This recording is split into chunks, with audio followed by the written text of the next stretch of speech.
I think it's pretty accurate to say that many of us don't recognize the red flags until after the fact, until we went through this hellish relationship. We were treated poorly, disrespectfully, not honored, not treated like a priority. And then the relationship finally ends, and we're limping off the battlefield, and we're looking back in reflection, asking, how did I not see this?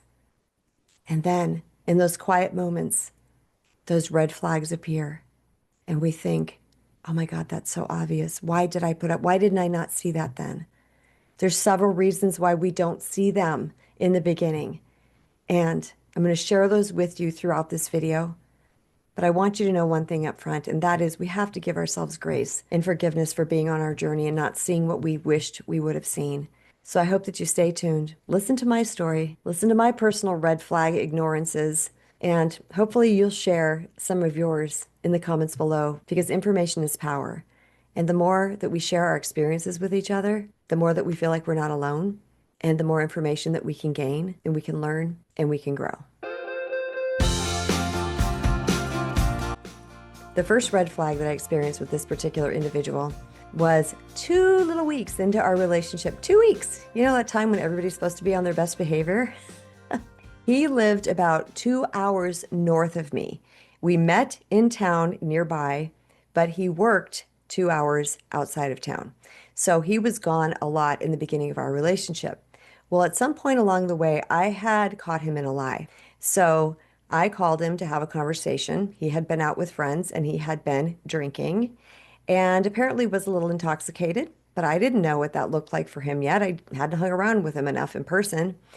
So I started to very kindly and respectfully talk about this thing, this lie that I caught him in. And he proceeds to call me an F and B. I'll put it right there so you can see in case you don't know what that means. He called me that and then hung up the phone. So like the good little people pleaser doormat that I was like, oh no, I've displeased him. I better call him back and make sure that he doesn't think about me this way. Let me set this right. Oh boy, little did I know what I was creating at that time. Not only that, that red flag was a preview of what was later to come because I experienced mental and emotional abuse, but also physical abuse from him. And it showed up early. But because I thought he was so great, I had won the lottery, he's ambitious, he's funny, he's cute, he's fun, he's all of these things, that I would just bypass that. But there was also another reason, because several times throughout my coming up, throughout my youth, I had been verbally assaulted and disrespected.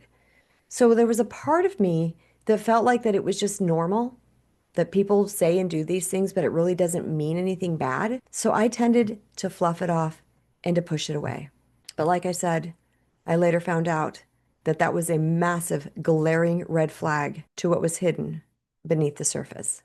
The second red flag that goes hand in hand with the first red flag was the fact that he lied to me in the first place. The whole reason I was calling him out is because he lied to me about something. I couldn't tell you what it was. I don't remember now. It was many years ago. But I remember it was legit and I remember it was factual. But the fact that this person is feeling called to lie to me, well, once again, I've had people in my past who loved me who had lied to me. And so I made excuses for the lies. I ignored the lies. But once again, it was just another preview for what was hidden under the surface with him because he ended up being a huge liar.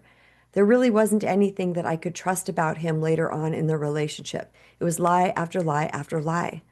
So again, another flag that I just fluffed off because I just thought he was the greatest thing and I wanted to procure him and to keep him in my life, but also because, is it really that big of a deal? Because other people had lied to me too. The third thing, which was another preview to an even bigger problem, was again, he lived 2 hours north of me, but he would come down every once in a while and spend a couple days with me.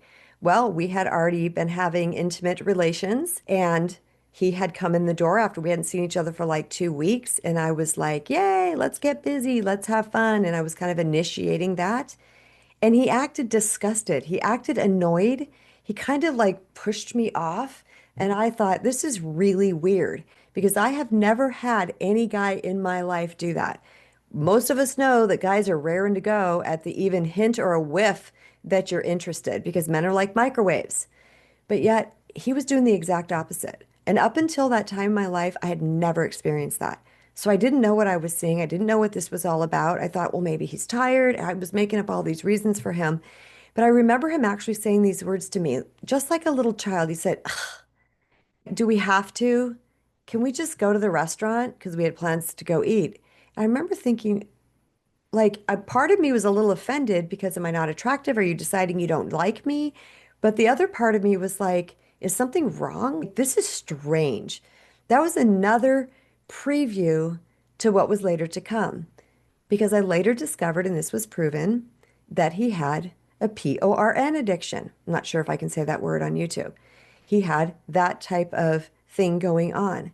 So, oftentimes, when people have that type of thing going on, they are so used to quick stimulus and they're doing it, if it's an addiction, they're doing it all the time. Sometimes it's all day long, several times a day, that when it comes to the real relations with a human person, they don't want it. But I also believe, and I haven't proved this yet, but I have lots of facts that surround us, a lot of things that are leading to that, a lot of circumstantial evidence that I believe he had a sex addiction too.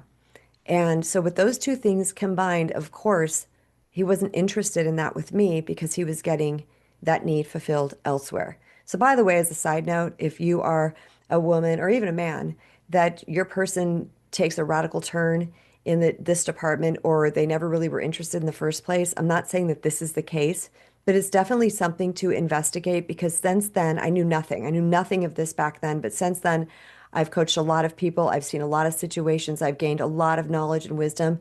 And that is one of the first indicators that there could be something going on in either PORN department or the X department. I'm not sure if I can say these. I hope I don't get banned. So those were huge and they were definitely a precursor, both things to what was later to come.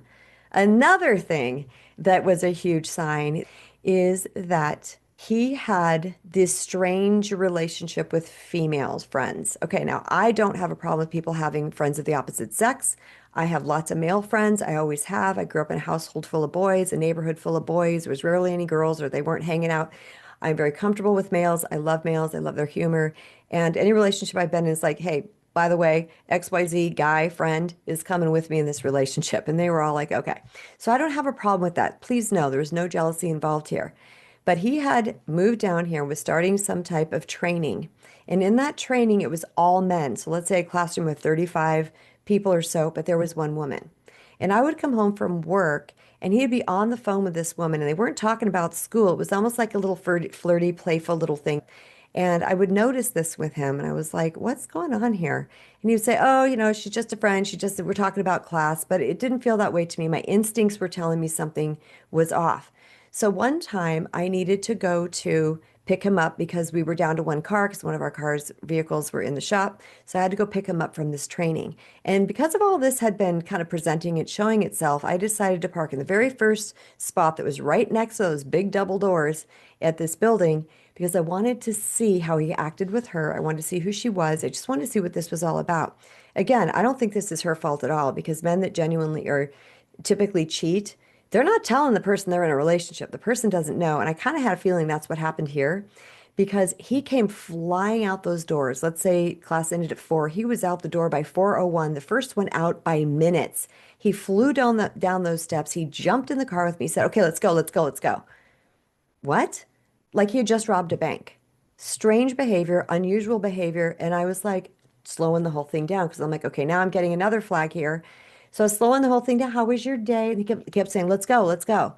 And so eventually I went. She never came out the door. I don't know if she was there that day. I don't know what happened, but I didn't have any other experiences. Or maybe she did come out and see me in the driver's seat and realize, oh, he does have a relationship. And maybe she pulled the plug. I don't know. But I will tell you that that red flag also led to another experience later down the road because he was a serial cheater. He had cheated on everybody before me. He cheated on me and he cheated on everybody after me. So far, or as much as I know. I know a couple of them after.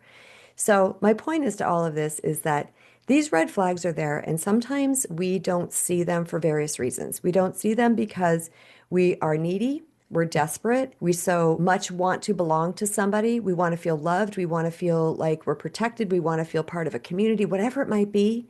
Or it could be that we're just naive and we don't know what we're seeing. And in my instances, it was probably a mixture of both. Mostly, I would say I just didn't realize what I was seeing, or I didn't realize that what I was seeing was as bad as it was and what it could potentially lead to. This is why I say in the beginning of relationships, my goodness, don't give away the cookie too soon. Pay attention to who this person is, how they're showing up for you. These flags will arise. And I didn't have at the time mentors that I could go to, people that I could ask a lot of questions of. I didn't have that. And the internet wasn't the way it is right now. So I couldn't get information. But right now, with YouTube, all the search engines, and Chat GPT, if you start to get a little whiff that something's weird, type it in, ask the question, get more information, and see if what you're seeing is really what you're seeing.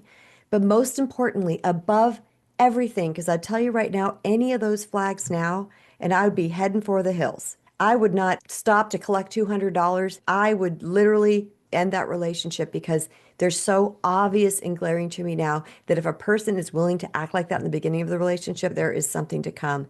But the key is that you heal your self-worth first, that you get so sturdy inside of self that you will show up in a way in the world that is sovereign, is powerful, empowered, and all based on your true worth and value. Because when we know our true worth and value, we are more willing to pass up those type of behaviors because we're not so desperate to feel loved. And I wrote the book on it, The Recovering People Pleaser, a spiritual guide to reclaim your true worth and attract the love you deserve. This has the what and why of people pleasing and the antidote, the cure, the how to heal it. And you can find this book at this little short link down here below, but also in the description. It's available on all major book selling sites as well.